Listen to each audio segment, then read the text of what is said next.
Aduh, aduh, aduh, aduh, aduh. Bagaimana kabarnya, bro?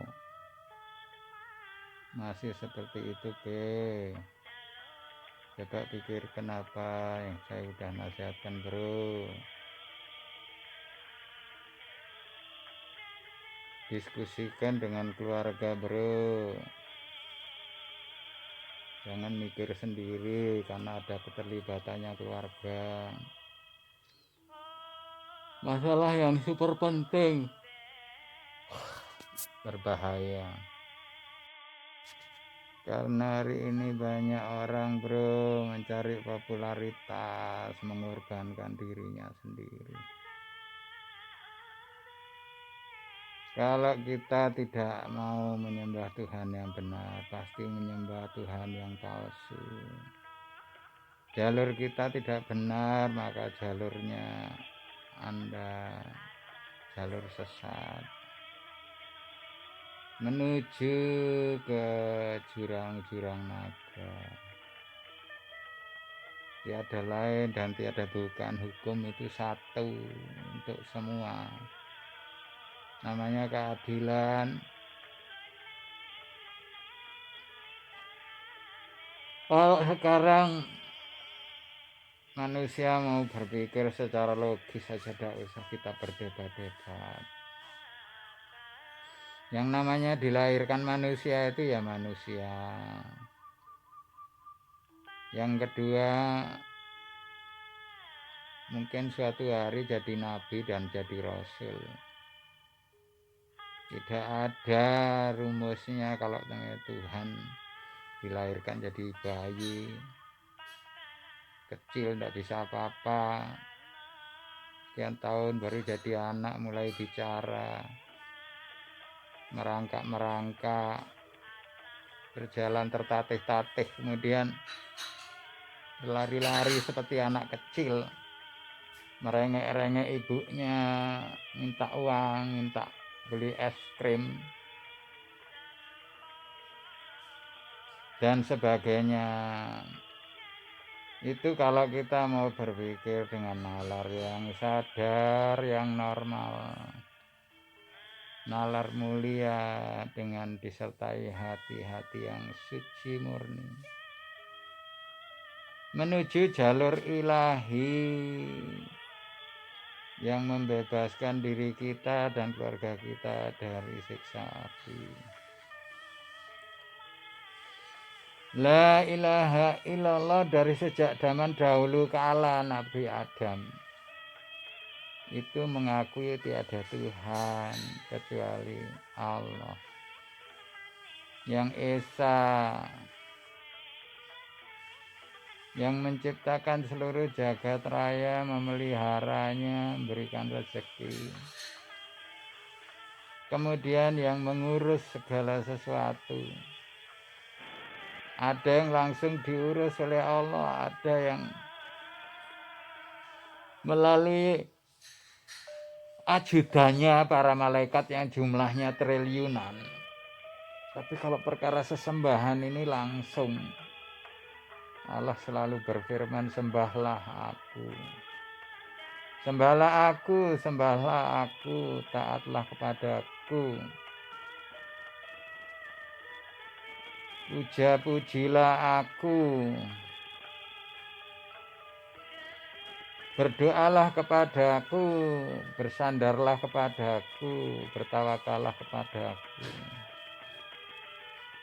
Ingatlah kepadaku, maka akan ingat kepadamu. Bersyukurlah kepadaku, maka aku akan mensyukuri atas rasa syukurmu kepadaku. Minta tolonglah kepadaku.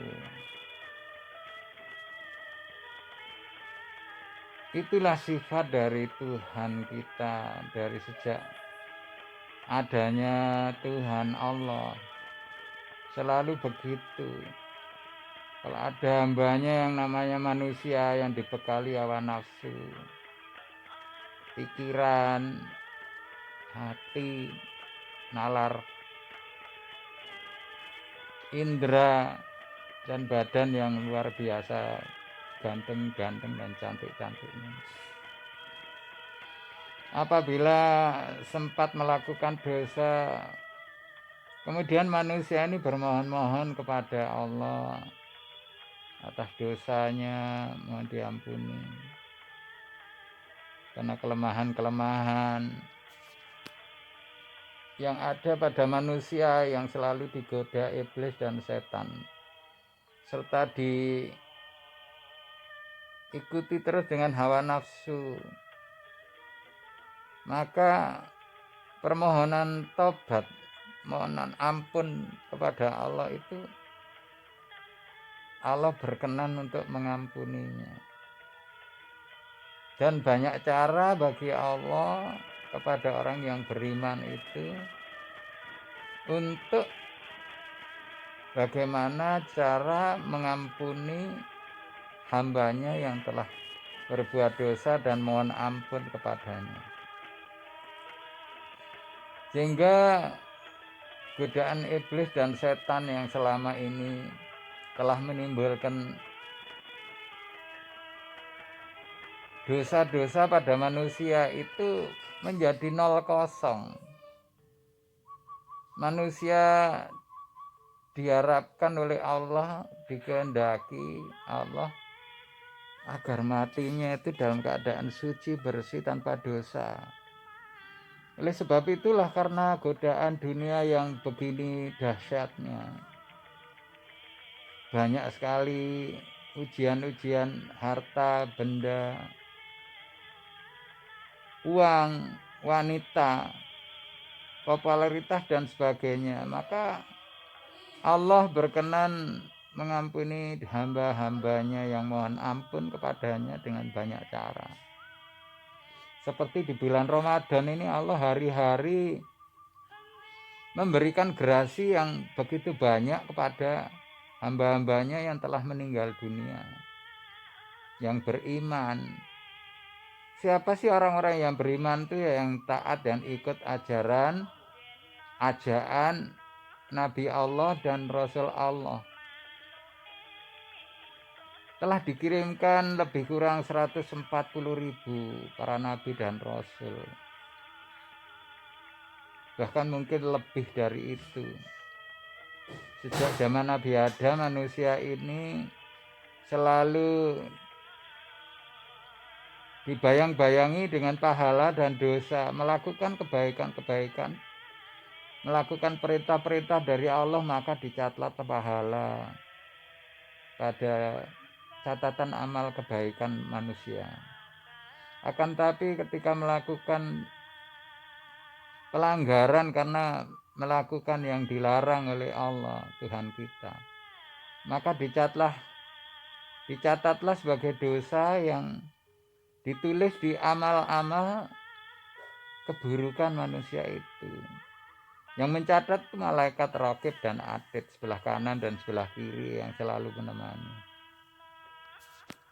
Oleh karena itu, yang sering diherankan sama saudara Nasrani, bagaimana cara Tuhan mengampuni kita yang begitu banyak dosa. Mereka pernah bertanya kepada saya, maka saya jelaskan, salah satunya adalah bulan Ramadan. Bulan Ramadan ini hari-hari Allah mengampuni hamba-hambanya yang beriman, yang Islam, yang telah meninggal dunia lebih dahulu, itu dimaafkan oleh Allah, dibersihkan dosa-dosanya. Begitu juga yang masih hidup, diberikan pengampunan oleh Allah dan diberikan pahala untuk bekal kembali kepada Allah, membawa pahala-pahala yang lebih banyak supaya derajatnya itu tinggi di surga nanti. Karena surga itu berlapis 100 tingkat dan dimasuki oleh orang-orang yang menghuninya itu sesuai dengan amal-amal kebajikan, amal-amal ketaatan, ketakwaan kepada Allah ketika masih hidup di dunia.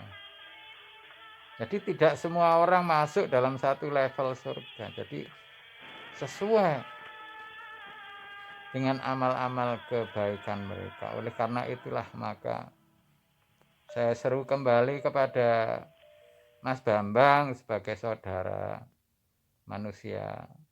Masuklah Islam segera sebelum kematian supaya selamat di akhirat.